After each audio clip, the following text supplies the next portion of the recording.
Hello and welcome. This video provides an example of a phishing email that appears to come from TurboTax. Before we take a look at the email, let's take a moment to think about some general items that you should be looking out for during tax season. Remember, tax season is often phishing season. Cybercriminals often use this time as an opportunity to target email inboxes with phishing emails related to preparing and filing taxes. They will often impersonate the IRS and commonly use tax preparation services via email, text messages, and phone calls. You should carefully examine any tax-themed communications you receive from these organizations and report anything that looks suspicious. Now, let's take a look at the email to highlight some of the issues. The first indication that this email isn't genuine is the sender's information. While at first glance it appears to come from TurboTax, the sender's domain, which is the part of the email address after the @ sign, is not turbotax.intuit.com, which is the TurboTax domain. This is a red flag that should warn you this might be a scam. If you are in doubt, always check the domain first. If you are receiving an unsolicited non-work or school-related email to your work or school email address, you should consider whether the email is credible. You can also stay up to date on scams by searching on the internet.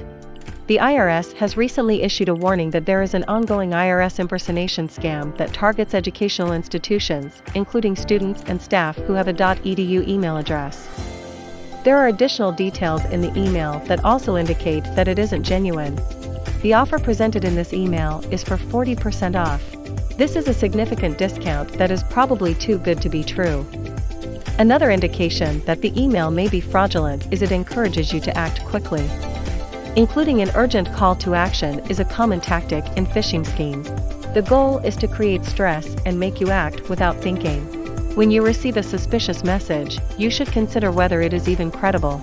If not, it is almost certainly a phishing attempt. You should also take the time to examine the links in the email and compare them with the sender's known websites. To find this information, you can do a quick internet search.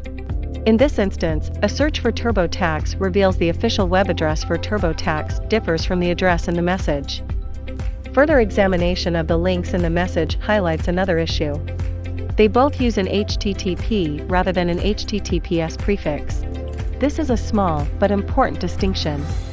The S in HTTPS means secure and indicates that the website uses encryption for sending and receiving data.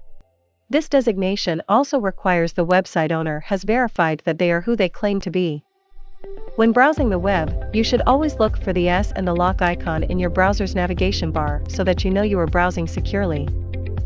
When you receive emails, you should always make sure you stop and think before you connect. For additional information, please visit our CyberSmart page. Thank you for watching.